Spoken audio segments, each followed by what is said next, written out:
ಆತ್ಮೀಯ ಬಂಧುಗಳೇ, ಶ್ರೀಮದ್ ಭಾಗವತಂ ಸ್ಕಂದ 3 ಭಾಗ 1 ಅಧ್ಯಾಯ 6 ವಿಶ್ವರೂಪ ಸೃಷ್ಟಿ.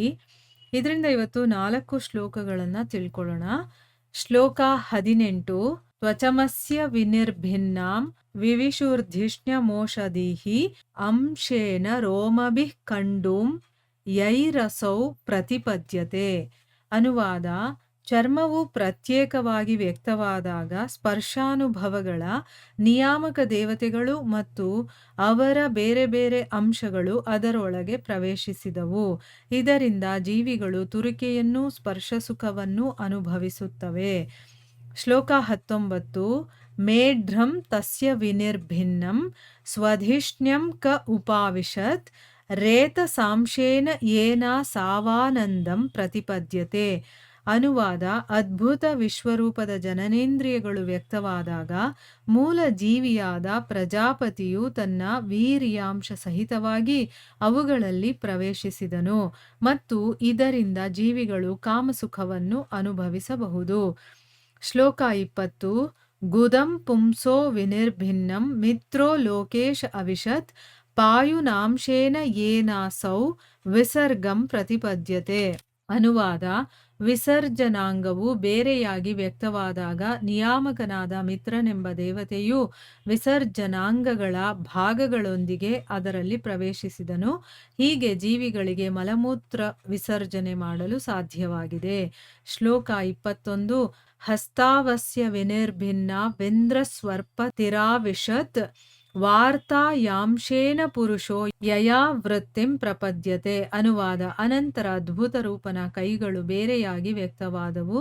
ಆಗ ಸ್ವರ್ಗಲೋಕಗಳ ಒಡೆಯನಾದ ಇಂದ್ರನು ಅವುಗಳಲ್ಲಿ ಪ್ರವೇಶಿಸಿದನು. ಹೀಗೆ ಜೀವಿಯು ತನ್ನ ಜೀವನೋಪಾಯಕ್ಕಾಗಿ ಕೆಲಸವನ್ನು ಮಾಡಲು ಶಕ್ತನಾಗುತ್ತಾನೆ. ಇವು ಶ್ಲೋಕಗಳು ಮತ್ತು ಅವುಗಳ ಅನುವಾದ. ಈಗ ಭಾವಾರ್ಥದ ಮೂಲಕ ನಾವು ಇದರ ಅರ್ಥವನ್ನು ತಿಳ್ಕೊಳ್ಳೋದಕ್ಕೆ ಪ್ರಯತ್ನ ಮಾಡೋಣ. ಹೋದ ಭಾಗದಲ್ಲಿ ನಾವು ಚರ್ಮ ಹೇಗೆ ಆಯಿತು, ಕಿವಿಗಳು ಕೇಳಿಸ್ಕೊಳ್ಳೋದು ಹೇಗೆ, ಅದರ ದೇವತೆಗಳು ಯಾರು, ಹೀಗೆ ಬೇಕಾದಷ್ಟನ್ನು ತಿಳ್ಕೊಂಡ್ವಿ.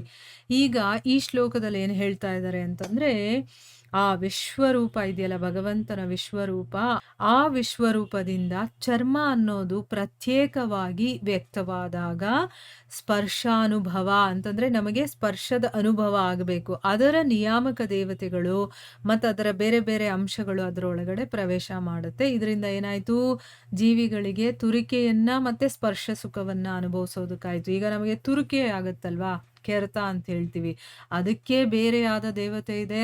ಸ್ಪರ್ಶವನ್ನು ನಾವು ಅನುಭವಿಸೋದಕ್ಕೆ ಬೇರೆಯಾದಂಥ ದೇವತೆ ಇದೆ. ಇದೆಲ್ಲ ನಮಗೆ ಗೊತ್ತಾಗಿದ್ದು ಯಾವಾಗ ಅಂತಂದರೆ ಆ ವಿಶ್ವರೂಪದಲ್ಲಿ ಭಗವಂತನ ಚರ್ಮ ಅನ್ನೋದು ಪ್ರತ್ಯೇಕವಾಗಿ ವ್ಯಕ್ತವಾದಾಗ. ಈಗ ಎಷ್ಟು ಅಹಂಕಾರ ಇದೆ ನೋಡಿ, ನಾವೇ ಎಲ್ಲ ಅನುಭವಿಸೋದು ಅಂತ ನಮಗನ್ಸುತ್ತೆ. ಆದರೆ ಆ ದೇವತೆ ಅಲ್ಲಿಲ್ಲ ಅಂತಂದರೆ ನಾವು ಏನೂ ಮಾಡೋದಕ್ಕಾಗೋದಿಲ್ಲ. ಇದು ಚೆನ್ನಾಗಿ ನಮಗೆ ನೆನಪಿರಬೇಕು, ಆಯಿತಾ. ಈಗ ಭಾವಾರ್ಥದಲ್ಲಿ ಗುರುಗಳೇನು ಹೇಳಿದ್ದಾರೆ ಅಂತಂದರೆ, ಸ್ಪರ್ಶಾನುಭವದಲ್ಲಿ ಮುಖ್ಯವಾಗಿ 2 ವಿಷಯಗಳಿವೆ, ತಗಲಿಕೆ ಮತ್ತು ತುರಿಕೆ. ಅವೆರಡೂ ಚರ್ಮದಿಂದಲೂ ದೇಹಿನ ಮೇಲಿನ ರೋಮಗಳಿಂದಲೂ ನಿಯಂತ್ರಿತವಾಗಿವೆ. ಶ್ರೀ ವಿಶ್ವನಾಥ ಚಕ್ರವರ್ತಿಗಳು ಹೇಳುವ ಪ್ರಕಾರ ದೇಹದಲ್ಲಿ ಸಂಚರಿಸುವ ವಾಯುವು ಸ್ಪರ್ಶ ನಿಯಾಮಕ ದೇವತೆಯಾಗಿದೆ.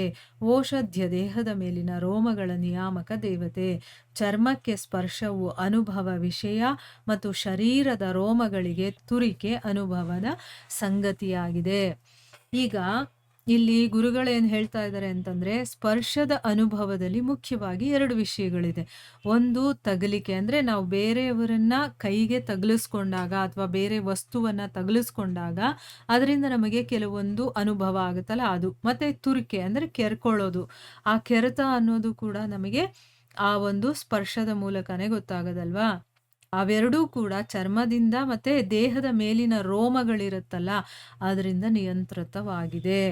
ಈಗ ಶ್ರೀಲ ವಿಶ್ವನಾಥ ಚಕ್ರವರ್ತಿಗಳು ಏನು ಹೇಳ್ತಾರೆ ಅಂತಂದರೆ, ದೇಹದಲ್ಲಿ ಸಂಚಾರ ಮಾಡುವಂತಹ ವಾಯು ಇದೆಯಲ್ಲ ಅದು ಸ್ಪರ್ಶದ ನಿಯಾಮಕ ದೇವತೆ. ಅಂದರೆ ವಾಯು ಸ್ಪರ್ಶಕ್ಕೆ ನಿಯಾಮಕ ದೇವತೆ ಆದರೆ ಓಷಧ್ಯ ಅನ್ನುವಂತಹ ಈ ದೇಹದ ಮೇಲಿನ ರೋಮಗಳು ಇದೆಯಲ್ಲ ಅದಕ್ಕೆ ನಿಯಾಮಕ ದೇವತೆ ಯಾರು ಅಂತಂದರೆ ಓಷಧ್ಯ ಅಂತಂದ್ಬಿಟ್ಟು ಅವ್ರು ಹೇಳ್ತಾರೆ. ಚರ್ಮಕ್ಕೆ ಸ್ಪರ್ಶ ಅನ್ನೋದು ಅನುಭವದ ವಿಷಯ ಆದರೆ ಶರೀರದ ರೋಮಗಳಿಗೆ ತುರ್ಕೆ ಅನ್ನೋದು ಅನುಭವದ ಸಂಗತಿ. ನಮಗೆ ತುರ್ಕೆ ಬರೋದು ಏನಕ್ಕೆ ಅಂತಂದ್ರೆ, ಆ ರೋಮಗಳಿಗೆ ಏನೋ ಪ್ರಾಬ್ಲಮ್ ಆಗಿರತ್ತೆ. ಅದು ನಮಗೆ ಗೊತ್ತಾಗೋದಕ್ಕೆ ತುರ್ಕೆಯಿಂದ ನಮಗೆ ಗೊತ್ತಾಗುವಂಥದ್ದು. ಆಯ್ತಾ? ಈಗ ನಮಗೆ ಸ್ಪರ್ಶದಿಂದ ಏನೇನಾಗುತ್ತೆ, ಎಷ್ಟು ಅದ್ರ ಪ್ರಕಾರ ಇದೆ ಅದೆಲ್ಲ ಗೊತ್ತಾಯ್ತು. ಅದರ ದೇವತೆ ಯಾರು ಅನ್ನೋದು ಗೊತ್ತಾಯ್ತು. ಮುಂದಿನ ಶ್ಲೋಕದಲ್ಲಿ ಹೇಳ್ತಾ ಇದ್ದಾರೆ, ಅದ್ಭುತವಾದಂಥ ವಿಶ್ವರೂಪದ ಜನನೇಂದ್ರಿಯಗಳು ವ್ಯಕ್ತವಾದಾಗ ನೋಡಿ, ಆ ಭಗವಂತನ ವಿಶ್ವರೂಪದಲ್ಲಿ ಒಂದೊಂದೇ ಪಾರ್ಟ್‌ಗಳು ವ್ಯಕ್ತವಾಗ್ತಾ ಇದ್ದಂಗೆ ಈ ಒಂದು ಜೀವಿಗೆ ಆ ಒಂದು ಶಕ್ತಿ ಎಲ್ಲ ಸಿಗ್ತಾ ಇದೆ ಅಂತ ಅರ್ಥ. ಮೂಲ ಜೀವಿಯಾದಂತಹ ಪ್ರಜಾಪತಿ ಇದಾನಲ್ಲ, ಅವನು ತನ್ನ ವೀರ್ಯಾಂಶ ಸಹಿತವಾಗಿ ಅವುಗಳಲ್ಲಿ ಪ್ರವೇಶ ಮಾಡ್ತಾನೆ. ಆದ್ರಿಂದ ಏನಾಯ್ತು, ಜೀವಿಗಳು ಕಾಮಸುಖವನ್ನ ಅನುಭವಿಸೋದಕ್ಕಾಯ್ತು. ಈಗ ನಮಗೆ ಕಾಮಸುಖ ನಾವು ಅನುಭವಿಸೋದಕ್ಕಾಗತ್ತೆ ಅಂತಂದ್ರೆ ಅದಕ್ಕೆ ಕಾರಣ ಪ್ರಜಾಪತಿ. ಅವನು ನಮ್ಮ ಶರೀರದಲ್ಲಿ ಇದಾನೆ, ಅದಕ್ಕೋಸ್ಕರ ನಮಗೆ ಆ ಕಾಮಸುಖ ಅನ್ನೋದು ಸಿಗುವಂಥದ್ದು. ಇನ್ನ ಮುಂದಿನ ಶ್ಲೋಕದಲ್ಲಿ ಏನ್ ಹೇಳ್ತಾ ಇದ್ದಾರೆ ಅಂತಂದ್ರೆ, ವಿಸರ್ಜನಾಂಗ ಅಂತಂದ್ರೆ ವಿಸರ್ಜನಾಂಗ ಅನ್ನೋದು ಬೇರೆಯಾಗಿ ವ್ಯಕ್ತವಾದಾಗ, ಆ ವಿಸರ್ಜನಾಂಗಕ್ಕೆ ನಿಯಾಮಕ ದೇವತೆ ಯಾರು ಅಂತಂದ್ರೆ ಮಿತ್ರ. ಆ ಮಿತ್ರ ಅನ್ನುವಂತಹ ದೇವತೆ ವಿಸರ್ಜನಾಂಗಗಳ ಭಾಗಗಳು ಒಂದಿಗೆ ಅದರಲ್ಲಿ ಪ್ರವೇಶ ಮಾಡ್ತಾನೆ. ಅದರಿಂದ ಜೀವಿಗಳಿಗೆ ಏನಾಯ್ತು, ಮಲಮೂತ್ರ ವಿಸರ್ಜನೆ ಮಾಡೋದಕ್ಕೆ ಸಾಧ್ಯ ಆಯ್ತು. ಈಗ ಆ ದೇವತೆ ಕೋಪ ಮಾಡ್ಕೊಂಡಾಗ ನಮಗೆ ಆ ಮೂತ್ರ ಅನ್ನೋದು ನಿಂತು ಹೋಗುತ್ತೆ. ಮತ್ತೆ ಮಲದ ಒಂದು ಪ್ರಾಬ್ಲಮ್‌ಗಳು ಬರೋದು, ಇದೆಲ್ಲ ಆಗೋದು ಆ ದೇವತೆ ಕೆಲಸ ಮಾಡದೇ ಇದ್ದಾಗ. ಆಯ್ತಾ?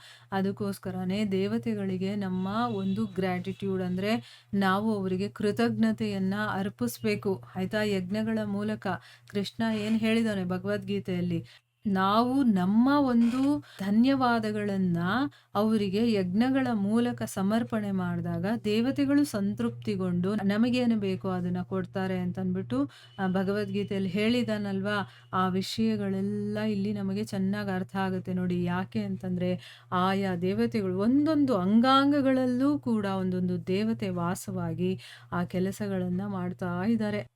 ಮುಂದಿನ ಒಂದು ಶ್ಲೋಕದಲ್ಲಿ ಏನ್ ಹೇಳ್ತಾ ಇದ್ದಾರೆ, ಅನಂತರ ಅದ್ಭುತ ರೂಪನ ಅಂದ್ರೆ ಆ ವಿಶ್ವರೂಪ ಇದೆಯಲ್ಲ, ಅದರಲ್ಲಿ ಕೈಗಳು ಬೇರೆಯಾಗಿ ವ್ಯಕ್ತವಾಗುತ್ತೆ. ಆಗ ಏನಾಯ್ತು, ಈಗ ಕೈಗಳ ದೇವತೆ ಯಾರು, ಸ್ವರ್ಗಲೋಕಗಳ ಒಡೆಯನಾದಂತಹ ಇಂದ್ರ, ಅವನು ಅವುಗಳಲ್ಲಿ ಪ್ರವೇಶ ಮಾಡ್ತಾನೆ.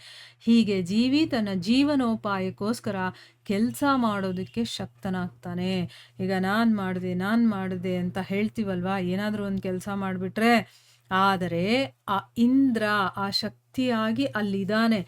ಆದ್ರಿಂದ ನಾವು ಈ ಕೈಗಳಲ್ಲಿ ಕೆಲಸ ಮಾಡಕ್ಕಾಗ್ತಾ ಇದೆ. ಅದಕ್ಕೆ ಆ ಇಂದ್ರನಿಗೆ ನಾವು ನಮ್ಮ ಒಂದು ಕೃತಜ್ಞತೆಯನ್ನ ಸಲ್ಲಿಸ್ಬೇಕು. ನನ್ನ ಕೈಯಿಂದ ಏನಾದ್ರೂ ಕೆಲಸ ಆಗ್ತಾ ಇದೆ ಅಂತಂದ್ರೆ, ಆ ಬಾಯಿಯಲ್ಲಿ ನಮ್ಮ ಕೆಲಸ ಆಗ್ತಾ ಇದೆ ಅಂತಂದ್ರೆ ಆ ಶಕ್ತಿಗೆ ನಾವು ಕೃತಜ್ಞತೆಯನ್ನ ಸಲ್ಲಿಸ್ಬೇಕು. ಇಲ್ಲ ನಿಮಗೆ ಅಷ್ಟೆಲ್ಲ ಮಾಡಕ್ಕಾಗಲ್ವಾ, ಕಂಪ್ಲೀಟ್ ನಮ್ಮನ್ನ ಸೃಷ್ಟಿ ಮಾಡಿ, ದೇವತೆಗಳನ್ನು ಸೃಷ್ಟಿ ಮಾಡಿ, ಆ ದೇವತೆಗಳಿಗೆ ಒಂದೊಂದು ಕೆಲಸವನ್ನ ಕೊಟ್ಟಿಟ್ಟಿರೋನು ಯಾರು, ಆ ಪರಮಾತ್ಮ. ಅವನಿಗೆ, ಆ ಭಗವಂತನಿಗೆ ಸರೆಂಡರ್ ಆಗಿ ಆ ಭಗವಂತನಿಗೆ ನಮ್ಮ ಧನ್ಯವಾದಗಳನ್ನ ತಿಳಿಸಿದ್ರೆ ಸಾಕು. ಎಲ್ಲರಿಗೂ ತಿಳಿಸಿದಾಗೆ ಲೆಕ್ಕ. ಬೇರಿಗೆ ನೀರೆರೆದರೆ ಇಡೀ ಮರಕ್ಕೆ ನಾವು ನೀರು ಎರೆದಾಗೆ ಲೆಕ್ಕ ಆಗುತ್ತಲ್ವಾ. ಒಂದೊಂದೇ ಎಲೆಗೆ ಒಂದೊಂದೇ ಬಳ್ಳಿಗೆ ಹಾಕಬೇಕು ಅಂತೇನಿಲ್ಲ, ಮತ್ತೆ ಬಳ್ಳಿಗೆ ಎಲೆಗೆ ಹಾಕಿದ್ರೂ ಕೂಡ ಗಿಡ ನಿಲ್ಲಲ್ಲ. ಮೂಲ ಬೇರಿಗೆ ನಾವು ನೀರು ಎರೆದು ಬಿಟ್ರೆ ಇಡೀ ಮರ ಚೆನ್ನಾಗಿ ಬೆಳೆಯುತ್ತಲ್ಲ, ಅದೇ ರೀತಿ ಮತ್ತೆ ಎಲ್ಲ ಸಂತೃಪ್ತಿಗೊಳ್ಳುತ್ತೆ. ಅದೇ ರೀತಿ ಆ ಭಗವಂತ ಒಬ್ಬನಿಗೆ ನಾವು ಸರೆಂಡರ್ ಆಗಿ ಅವನ ಸೇವೆ ಮಾಡಿದ್ರೆ ಸಾಕು, ಇಡೀ ದೇವತೆಗಳಿಗೂ ಕೂಡ ನಾವು ಸೇವೆ ಮಾಡ್ದಂಗೆ ಲೆಕ್ಕ ಆಗತ್ತೆ. ಸೊ ಈಗ ನಮಗೆ ಕೈಗಳ ದೇವತೆ ಯಾರು, ಅಥವಾ ನಮ್ಮ ಕೈಯಲ್ಲಿ ಕೆಲಸ ಆದ್ರೆ ಅದು ಯಾರ ಒಂದು ಸಹಾಯದಿಂದ ಆಗ್ತಾ ಇದೆ, ಇಂದ್ರನ ಸಹಾಯದಿಂದನೇ ಆಗ್ತಾ ಇರೋದು. ಈ ರೀತಿ ನಾವು ನಮ್ಮ ಕೆಲಸಗಳನ್ನ ಮಾಡೋದಕ್ಕೆ ಆಗ್ತಾ ಇರೋದು. ಆಯ್ತಾ? ಆ ಒಂದು ಕೈಗಳಲ್ಲಿ ಆ ಭಗವಂತ ಇಂದ್ರನ ಶಕ್ತಿ ಇರೋದ್ರಿಂದ ನಾವು ಆ ಕೆಲಸವನ್ನ ಮಾಡೋದಕ್ಕಾಗ್ತಾ ಇದೆ ಅನ್ನೋದು ಇಲ್ಲಿ ಗೊತ್ತಾಗ್ತಾ ಇದೆ. ಮುಂದೆ ಇನ್ನು ಏನೇನೆಲ್ಲ ಹೇಳ್ತಾರೆ ಅನ್ನೋದನ್ನ ತಿಳ್ಕೊಳ್ಳೋಣ. ಹರೇ ಕೃಷ್ಣ.